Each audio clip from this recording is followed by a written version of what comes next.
Hello, my name is Louise Beecher, and as a member of the Stewardship Committee, I was asked to deliver today's homily.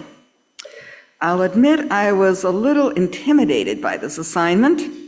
After all, the purpose of a stewardship homily is to give a talk that is so very moving, so very inspiring, that all of you sitting there and those of you in Zoom world will open your hearts and your wallets to keep St. Andrew's going strong without my actually asking you to do that. So I asked Sharia for help. She kindly sent me the readings for today's service, hoping they would provide some guidance and inspiration. First, there was the Old Testament reading from Jeremiah and the Psalm, and both proclaiming how wonderful it was to follow God's laws. Unfortunately, there is no 11th commandment that says, "Thou shalt take part in pledge drives." I checked. Next came Paul's letter to Timothy, where Paul urges Timothy to proclaim the message and carry out his ministry fully. Well, that was promising, and I will come back to that. That left the gospel reading, Luke 18, 1-8, the parable of the persistent widow and the unjust judge. In this story, a widow pesters a corrupt, hard-hearted judge with her plea for justice until, just to get her off his back, he finally gives in. Jesus is saying, in essence, don't give up, keep praying, keep asking, keep the faith. Now, if the Stewardship Committee took that image literally, that gospel story, we'd be hounding you for pledges until you finally gave up and just to make a stop. But as polite Episcopalians, we don't do that sort of thing. Besides, we'll be back next year with another pledge drive. So I looked again at the gospel and noticed something Jesus never says. He never says what the widow was asking for specifically. All she says is, grant me justice against my opponent. So that begs a question. What is justice?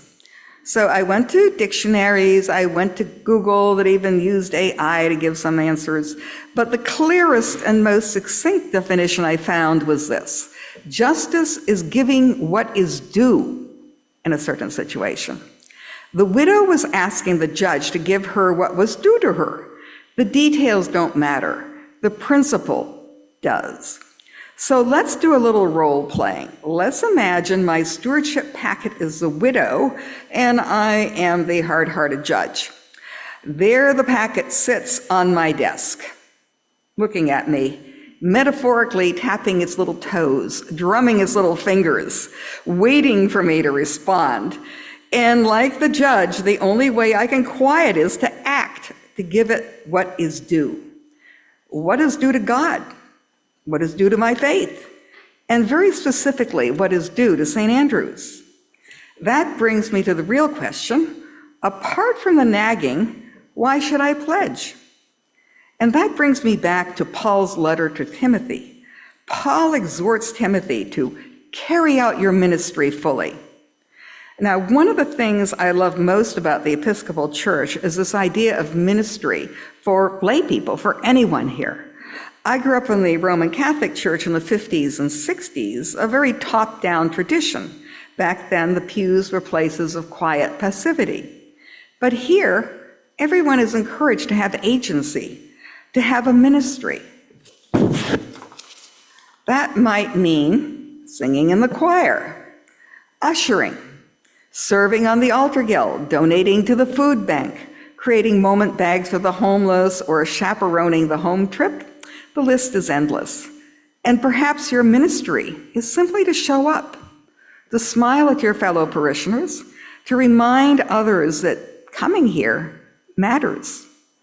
For me, one of my ministries is to pay my fair share, to give what is due, to ensure St. Andrew's remains a place of worship, service, and welcome.